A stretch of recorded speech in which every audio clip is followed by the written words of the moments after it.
आप सभी कैसे हो? अपने घर में स्वस्थ और मस्त होंगे। स्वस्थ कैसे होंगे? क्योंकि अंग्रेजों का दिया हुआ उपहार हमारे पास है, ऐसा उपहार जो हमारे हम जैसे साथियों पढ़ने वाले विद्यार्थियों को बचपन से ही समझिए एक कांटे नुमा चुभने वाला एक भाषा है जो अंग्रेज हमें देंगे। जब भी पढ़ते हैं अंग्रेज को हम खुटी खुड़ी ही सुनाते हैं कि वो तो चले गए, साथ ही से क्यों नहीं लेकर चले गए, ताकि हम लोग को तो छुट्टी मिल जाती इससे। तो चलिए आज हम इंग्लिश का पार्ट ऑफ स्पीच करेंगे। ये समझिए इंग्लिश पढ़ने बोलने और सीखने के लिए हमें इसकी बहुत ही ज़रूरत है। इसके बगैर कुछ भी नहीं किया, नहीं बोल सकते, नहीं पढ़ सकते, नहीं बोल सकते हैं, कुछ भी नहीं कर सकते। तो पार्ट ऑफ स्पीच बिना समय गवाए हम शुरू करते हैं। दोस्तों हमारे पास पार्ट ऑफ स्पीच कितने प्रकार के, तो मुख्य हमारे पार्ट ऑफ स्पीच मानिए तो 8 प्रकार के मानिए। वैसे ही पार्ट ऑफ स्पीच अनेक है, बट हमारे किताबों के अनुसार मुख्य केवल 8 माने गए हैं। जैसे दोस्तों पार्ट ऑफ स्पीच कितने हैं सामने लिख दिया। Noun, pronoun, adjective, verb, adverb, preposition, conjunction, interjection. ये 8 तो है, मतलब 8 के अलग अलग काम है, अलग अलग नाम है। जैसे हमारा नाउन, नाउन क्या है? नाउन को अंग्रेजों नाउन बुलाते थे, जिसे हम शुद्ध रूप से नाम कहते हैं। अपना उनका नाम यह है, इनका नाम यह है, मेरा नाम यह है, आपका नाम कुछ और है, ऐसे ही मतलब नाम हम लोग कहते हैं ना। मतलब अंग्रेज जो थे उन्हें वो लोग कहते थे नाउन, नाउन। और जिसे हम हिंदी भाषा में संज्ञा कहते हैं, हिंदी भाषा में संज्ञा कहते हैं। तो नाउन है क्या? देखिए किसी वस्तु या स्थान के नाम को ही हम संज्ञा कहते हैं। कैसे? जैसे आप किसी बाजार जाते हो, उस बाजार या शहर का नाम होगा ना, बाजार आपके बगल में चौराहा होगा, उस चौराहे का नाम ही नाउन में आया। आपके घर में जो दोस्त यार हैं, उन दोस्तों के नाम होंगे ना, वो नाम लेकर जो आप बुलाते हो उन्हें ना, उसी को कहते हैं नाउन। जैसे मेरा नाम अज्जू, तो मेरा नाम हो गया। अब मेरा नाम ना ले तो ये नाउन नहीं है, ये कोई और कुछ और बन जाएगा। तो जिसको नाम लेकर बुलाओ बस वही नाउन है। जैसे आपके माता पिता का नाम, अपने भाइयों बहनों का नाम, जो घर वाले आपका नाम रखे आपके भाइयों बहनों का नाम, उसी को नाम कहते हैं। अब जैसे देखिए हमारे पास कुछ उदाहरण हैं। जैसे Rajesh is coming from Delhi, तो यहाँ जो राजेश कहाँ गिरा है? राजेश दिल्ली आ रहा है। तो राजेश ये जो नाम आया ना, यही हमारा प्यारा नाउन है। यहाँ दिल्ली अर्थात दिल्ली, दिल्ली भी एक शहर है, हमारे देश की राजधानी है, अर्थात ये दिल्ली जो नाम आया है यही हमारा नाउन है, नाउन है। तो नाउन का डिफिनेशन समझ गए हो? अपने आसपास जो देखिए, इधर उधर घूम के देखिए, अर्थात कुर्सी रखी हो, मेज रखी हो, तुम्हारा मोबाइल भी सामने रखा, कौन सी मोबाइल है ये, कौन सा फ़ोन है आपके, मतलब कह रहा किस कंपनी का है, तो उस कंपनी का नाम। और दूसरी बात, आप जिस पर बैठे हो वो भी एक नाम है। आसपास जो भी वस्तुएं हैं वो सब नाउन है, अर्थात उनका नाम लीजिए, बस नाम आए, नाम होना चाहिए, बस वही नाउन है। अब आगे देखिए, नाउन का डिफिनेशन समझियो। अब आगे देखते हैं प्रोनाउन क्या है। प्रोनाउन अर्थात देखिए दोस्तों, वह वस्तु किसी स्थान या वस्तु के बजाय किसी और नाम को संज्ञा के स्थान पर प्रयोग करे, उन्हें हम प्रोनाउन कहते हैं। जैसे आपने यह शब्द तो देखे ही होंगे, HE, ही मतलब वाह, वाह। मैं कहूँ मेरा मार्कर वहाँ रखा है, मार्कर ना लूँ, यह सामान वहाँ रखा है, ज़रा मुझे दो। मैंने नाम नहीं लिया इसका कि मार्कर मुझे दो, मैंने कहा वहाँ रखा है मुझे दो, अर्थात वहाँ, अर्थात ही मतलब वहाँ। वेयर, वेयर मतलब कहाँ, मतलब कहाँ। कोई मुझसे आए पूछे, मैं कह दूँ तुम पुरुषोत्तमपुर वहाँ है, पुरुषोत्तमपुर वहाँ, तो सामने वाला क्या पूछेगा? कौने रास्ते से जाएं, कहाँ जाएं। अर्थात इसमें क्या आया? कहाँ, और कहाँ को हम स्पेलिंग में कहते हैं वेयर। ये समझिए नाम न लें और हमें बता दे, निर्देश दे, इशारा करे, वहाँ रखा है, संकेत दें, ये मेरा घर है। मेरे घर का कोई नाम नहीं, मैं कहा दूँ ये मेरा घर है, मेरा घर है। मैं थोड़ा कहूँगा कि मेरा 5 स्टार होटल, किस होटल का नाम या फलाना है, नहीं ना। तो जब नाम ना आए तो समझ लो प्रोनाउन है वो। किसी नाम ना आए अर्थात हम परिभाषा करेंगे, किसी वस्तु या स्थान के बजाय हम संज्ञा के स्थान पर वहाँ, यहाँ, कहाँ, जब, यद, इसलिए ये शब्द आ जाए तो समझ लो हमारा प्रोनाउन है। इंग्लिश में हम पहचानने का ही है हु और ही, इट। आपके सब्जेक्ट में अगर ये कैसे भी शब्द मिले अर्थात नाम ना मिले, आपके लाइन में ये सारे शब्द मिले, समझ लो प्रोनाउन है वो। जैसे दोस्तों यहाँ देखिए, ही इज ये गुड बॉय, मतलब ही मतलब वह लड़का अच्छा है, वह लड़का अच्छा है। ये देखिए, मैं कहूँ वह लड़का अच्छा है, मैं कह देता मेरा दोस्त राजेश बहुत अच्छा है, बहुत अच्छा लड़का है। मैं कहूँ सीधा कोई कहूँ कि वह अच्छा है, अर्थात मैं राजेश के विषय में कह रहा हूँ, मेरा दोस्त जो राजेश है वो अच्छा है। और मैं राजेश का नाम ना लूँ और डायरेक्ट कहूँ वह बहुत ही अच्छा है, तो वह शब्द आए, अर्थात ही, सी, हिज। अगर आपके टर्म्स में कहीं भी मिल जाए, समझ लेना वो प्रोनाउन है। और जिधर वो नाम लिखा मिल जाए, समझ लेना नाउन है। तो समझिए, तो दोस्तों क्या आप लोग प्रोनाउन समझ गए हो? समझ गए हो? समझिए, आप लोग इंग्लिश कोर्स में 10 वाली में हर एक जगह मिलता है, बट हम लोग अपने दिनचर्या के इस्तेमाल से, अर्थात हम रोजमर्रा की ज़िंदगी में जो हम करते हैं, अर्थात उठते हैं, कोई भी सामान उठाते हैं, अगर उनके अनुसार हम पढ़ी से, तो हमें पढ़ना भी आसान आएगा और पढ़ने का आनंद भी आएगा। आगे देखिए, एडजेक्टिव हिंदी में क्या लिखा है, अर्थात अंग्रेज बाबा लोग कहते थे भैया लोग कि एडजेक्टिव, बट हम लोग कहते हैं विशेषण। आप क्या कहेंगे? किसी की विशेषता बताओ। मैं कहूँगा, क्या कहूँगा, मार्कर ही ले लेते हैं, हमारे पास एक सामग्री प्रैक्टिकल में है। ये क्या है? मार्कर है पर काला है। मैं क्या कर रहा हूँ, इसका नाम ले रहा हूँ पर इसका गुण बता रहा हूँ। ये क्या है? मार्कर है पर काला है। मैं कहूँ ये व्हाइट बोर्ड है पर लिखने का काम आता है। मैं व्हाइट बोर्ड है पर लिखने के काम आता है, तो ये क्या हो गया? ये इसकी विशेषता हो गई, अर्थात किसी वस्तु की विशेषता बताए। मैं कहूँ आपके पास मोबाइल है, इसको हम चलाने, वीडियो चलाने, यूट्यूब चलाने और पिक्चर देखने के काम आते हैं। अर्थात तुम्हारी मोबाइल है जो पिक्चर देखते हो, इंस्टा चलाते हो, फेसबुक चलाते हो ना, तो यानी इसकी विशेषता है। अर्थात किसी के विषय, मैं कहूँ आप मोटे हो, लंबे हो, आपका नाम राजेश है पर राजेश बहुत खराब है ना, राजेश बहुत अच्छा है, तो मैं कहूँगा वो उसकी विशेषता हो गई। अर्थात किसी के गुण के विषय में बताए, उसकी विशेषता बताए, उसी को एडजेक्टिव कहते हैं। जैसे हमारे पास कुछ उदाहरण सहित मैंने लिख लिया था, मनोज ये गुड बॉय, मनोज बहुत अच्छा लड़का है। मनोज नाम का है मनोज, पर वो बहुत अच्छा लड़का है। मैं मनोज कहूँ बहुत बुरा है, मैं मनोज कहूँ कि वह काम करता है, तो मैं मनोज की विशेषता बता रहा हूँ ना, तो बस इसी कहते हैं विशेषण। समझ गए इस विषय में? आप लोग ये मत समझिए कि इसकी परिभाषा, इस परिभाषा मत जाइए। आप लोग जो रोज इस्तेमाल करते हो उसके विषय में पढ़ा करो। उस विषय में अगर हम उसके अनुसार चलेंगे तो हमें पढ़ने बोरिंग भी नहीं लगा और मजा भी आएगा समझने, और चाहेगा कि और विषय बताओ, और विषय बताओ। तो रोज जिंदगी में जो रोजमर्रा में हम इस्तेमाल करते हैं उसे इस्तेमाल करते हैं। तो एडजेक्टिव आप समझे हो? चलिए, वर्ब ये क्या है? हम हिंदी में कहते हैं क्रिया और इंग्लिश में हमारा है वर्ब। हाँ, वर्ब क्या है? देखिए, हम क्या कर रहे हैं इसमें, हम क्या कर रहे हैं? पढ़ा रहे हैं, अर्थात हम पढ़ा रहे हैं, अर्थात जो पढ़ा रहे हैं ना, इसे पढ़ाना को ही कहते हैं क्रिया। अर्थात मैं कहूँ कि ये देखिए, मैंने अर्थात हमने एक किताब उठाया, अर्थात उठाया, अर्थात उठाना ये क्रिया है। मैं कहूँ कि मुझे चाय पीने का अमल लगा, तो मैं चाय लिया और पीना शुरू कर दिया, तो क्या हुआ? चाय पी रहा हूँ, तो यानी पीना एक क्रिया है। जैसे हम गेंद खेलना, अर्थात हम बैट लिए फील्ड में गए और मैंने क्या है, गेंद बैट बल्ला उठाया और खेल रहे हैं, तो यानी ये खेलना ये क्रिया है।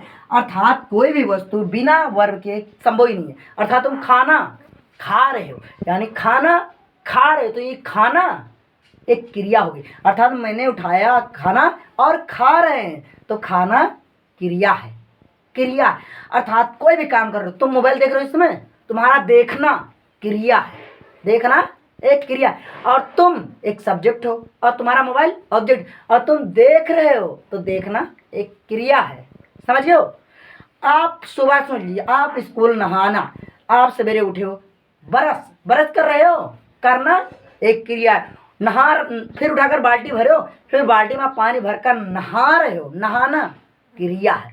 तो समझ लीजिए आप कोई भी काम कर रहे हो बिना क्रिया के कुछ संभव ही नहीं है। आप जो भी काम कर रहे हो क्रिया, मैं इसमें पढ़ा रहा हूँ, मैं क्रिया कर रहा हूँ, मैं पढ़ा रहा हूँ, क्रिया कर रहा हूँ। तो ये समझ लो। अब प्यारा आया हमारा एडवर्ब। ये देखते हैं दोस्तों हमारा एडवर्ब क्या कह रहा है। देखिए दोस्तों क्या कह रहा है, ये देखिए वर्ड एडवर्ब दोस्तों, जैसे क्रिया विशेषण, जो क्रिया की ही क्रिया विशेषण करे।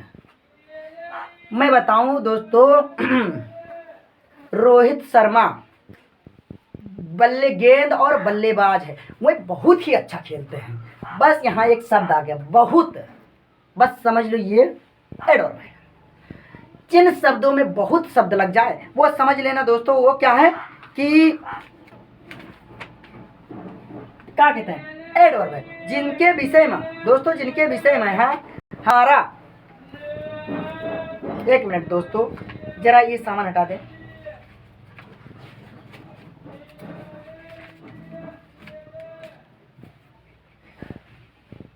एडवर्ब ये समझिए, मैं ये क्या कह रहा हूं दोस्तों, जिनकी विशेषता बहुत शब्द आ जाए। मैं कह दूं मैं बहुत पतला हूं, मैं पतला हूं पर बहुत ही पतला हूं, अर्थात मैं बहुत ही पातर हूं। तो क्या है, बहुत शब्द आ गया ना, तो समझ लीजिए ये एडवर्ब, यानी मैं क्रिया की विशेषण कर रहा हूं। आप समझो घर का खाना, मान लेते खाना, जो खाना हम खा रहे हैं, मैं कहूँ कि खाना आज ही लाइए दीजिए, खाना आया हमारे सामने और मैंने खाना शुरू किया। अब मैं कहूँ कि इसमें नमक ज़्यादा, अरे नमक ही बहुत ही ज़्यादा है, कहाँ कहोगे, नमक बहुत ही ज़्यादा है। तो बहुत शब्द आ गया ना, बस कह देना कि क्रिया ने विशेषण, मैंने खाया है, क्रिया कर रहा हूँ ना, तो इसी खाने की मैं बुराई कर रहा हूँ, बहुत ही बुराई कर रहा हूँ। तो समझ लो कि ये क्या है, क्रिया विशेषण, यानी क्रिया की बहुत विशेषता, यानी तुम क्रिया की क्रिया उसकी गुण बताओ, उसकी व्याख्या करो, क्या उसके अंदर गुण है। मैं कहूँ खाना बहुत ही अच्छा है, खाना अच्छा है पर बहुत अच्छा, यानी बहुत आ गया। ये समझ लेना, जो बहुत शब्द आए, ये नहीं, ये बहुत, जो बहुत शब्द आए समझ लेना क्रिया विशेषण है, क्रिया विशेषण है, क्रिया विशेषण है। आगे देखिए, तो ये वाला एडवर्ब आप समझियो, आप समझिए, इसके विषय में पूरी जानकारी हो गई। जैसे इस विषय में कोई भी डाउट होगा आप तुरंत कमेंट कीजिए, मैं तुरंत इसका सोल्यूशन अलग तरीके से दूंगा। जैसे ये चूहा एक बिल से नहीं, एक रास्ता नहीं निकलता अपने बिल से निकलने के लिए, वैसे ही पढ़ाई भी एक रास्ता नहीं, अनेक रास्ते हैं। एक रास्ते से ना समझ में आए दूसरा रास्ता अपना लो। हाँ तो चलिए, प्रीपोजिशन ये भी सही है, संबंध बोधक, इसी से पता चल रहा है कि संबंध, अर्थात मैं क्या कहूँगा, संबंध। ये समझिए, जो दो शब्दों का जोड़ने का कार्य करे उसे कहते हैं संबंध बोधक। अब कहूँ क्या, मैं कहूँ मोहन आया है, आया सो गया, मोहन आया और सो गया, अर्थात मोहन आया थका था इसलिए सो गया। तो यहाँ क्या है, मोहन आया थका है सो गया। तो मैं क्या कहूँगा, मोहन थका है इसीलिए सो गया, अर्थात क्या कहेंगे, मोहन थका है इसीलिए, यानी इसलिए सो गया। अब बताइए, और भी ले लेते हैं। मैं कहूँगा मैं वीडियो पर, मैं आपको पढ़ा रहा हूँ, मैं आपको इस समय पढ़ा रहा हूँ, फिर जाकर मैं ऑफलाइन कोचिंग पढ़ाऊँगा, मतलब मैं आपको पढ़ाने के बाद ऑफलाइन कोचिंग पढ़ाऊँगा, अर्थात मैं ऑफलाइन कोचिंग, अर्थात मैं मेरे पास आने वाले बच्चों को पढ़ाऊँगा, अर्थात मैं इसमें आपको पढ़ा रहा हूँ ऑनलाइन, फिर तुम्हारे पढ़ाने के बाद उन्हें जाकर पढ़ाऊँगा। यानी इसमें क्या आया, बाद शब्द आया, बाद। ये जो बाद आया ना, इसी को कहते हैं संबंध बोधक अवयव, अर्थात प्रीपोजिशन।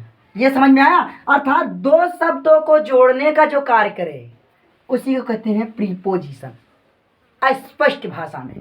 आगे देखते हैं, इसका परिभाषा मैं अगली वीडियो में दिखाऊंगा, इसमें सिर्फ मैं समझा दे रहा हूँ।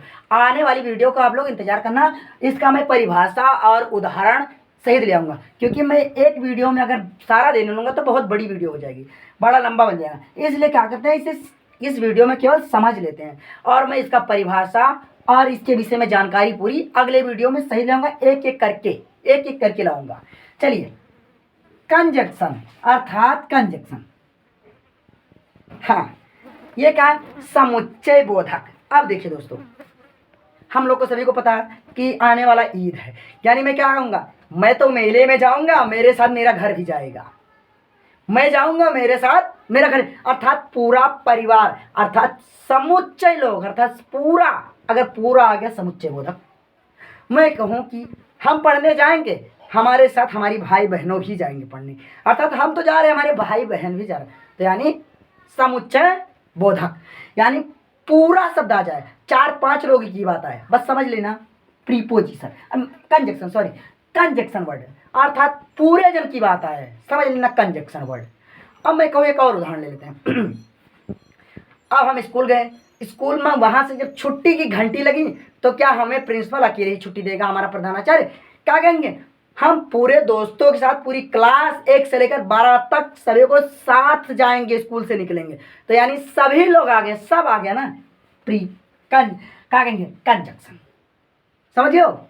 तो इसमें कोई डाउट नहीं रहेगी, अर्थात जहाँ पूरा संबंध आए, समझ लेना ये कंजक्शन, पूरा पूरा आए। देख लेते हैं बेटा, इसे क्या कहेंगे, पूरा, पूरा आए या सभी आए, सभी आए।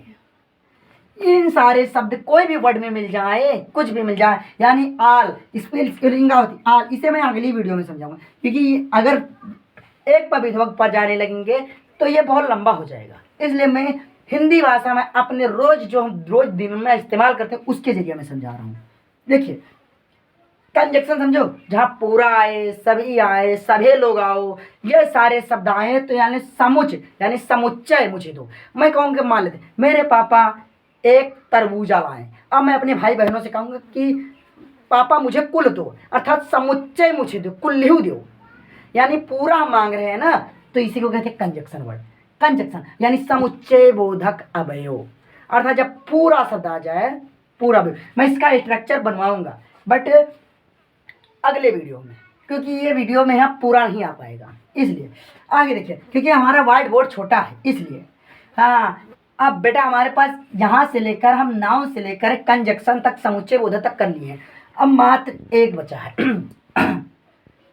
देखिए दोस्तों, अब आया है इंटरजेक्शन, अर्थात हमारा विस्मय बोधक। अब मैं कहूँ, जहाँ पर दुख की बात हो, सुख की बात हो, मतलब ऐसे जगह जहाँ मातम छाया हो। आप किसी के घर में सोचिए कि मान लेते हैं कोई अचानक चोट खा गया, तो उसके घर में दुख पड़ गया ना। मैं कहूँ किसी के घर में शादी ब्याह है, तो आप लोग नाच गा रहे हैं, हम भी नाचते गाते हैं, हमारा पड़ोसी भी नाचता गाता, तो यानी सुखी, जहाँ दुखी खुशी की बात हो, आपके मन में आ गया। मानिए आपने अपने स्कूल में टेस्ट दी हो, आप सबसे नंबर 1 पाए हो, सबसे अधिक नंबर लगे, तो आपकी खुशी का कोई जवाब नहीं है, बस उसी को कहते हैं इंटरजेक्शन। आपके जो मन में खुशी आ गई उसी को कहते हैं इंटरजेक्शन, यानी आपकी भावना बोले। अब मैं कहूँ कि आपके पापा ने मारे, आप रो रहे, विलाप कर रहे हैं, आंसू बहा रहे, दुखी मना रहे हैं, तो उसी को कहते हैं विस्मय बोधक, अर्थात इंटरजेक्शन। ये समझियो, जहाँ दुखी की बात हो, सुख की बात हो, उसी को क्या कहेंगे, इंटरजेक्शन, अर्थात क्या कहेंगे, जैसे बेटा ओह, आह, हुर्रा, ये सारे शब्द मिले, ओ एच एच ए हो, अर्थात ओह, आह, हुर्रा, ऐसे शब्द मिले तो क्या कहेंगे बेटा, विस्मय बोधक, अर्थात जहाँ दुख की बात हो वहाँ विस्मय बोधक अर्थात इंटरजेक्शन कहेंगे। तो दोस्तों, आप लोग इतना समझ गए हो। जैसे दोस्तों, मैंने पार्ट ऑफ स्पीच के केवल भाग समझाएं, इसके परिभाषा लैंग्वेज नहीं लिखा, बस कहा जो रोज हम दिनचर्या के में इस्तेमाल करते हैं हम वैसे ही बता दिया है, नहीं लोगों जैसा मैंने स्ट्रक्चर बनाया, नहीं फलान ढमाक का वो किया है, बस कहा है जैसे हम तुम बात करते हैं ऐसे ही मैंने समझा दिया है। अगर इस तरह हम लोग समझ लेते हैं तो हमें किताब की आवश्यकता नहीं, क्योंकि किताबों कीड़ों से बनने से अच्छा है कुछ किताबों से लें और उनसे हम अपने अनुसार बनाकर समझें, तो इससे किताब भी बनेगी और किताब पढ़ने का आनंद भी आएगा। तो चलिए दोस्तों, हम अगली वीडियो में मिलेंगे और इसका परिभाषा सही और मैं एक एक करके समझाऊंगा। तो चलिए, तो दोस्तों अगर कोई भी डाउट हो तो आप लोग ज़रूर कमेंट करके हमें बता सकते हो, मैं उसी पर वीडियो बना दूंगा।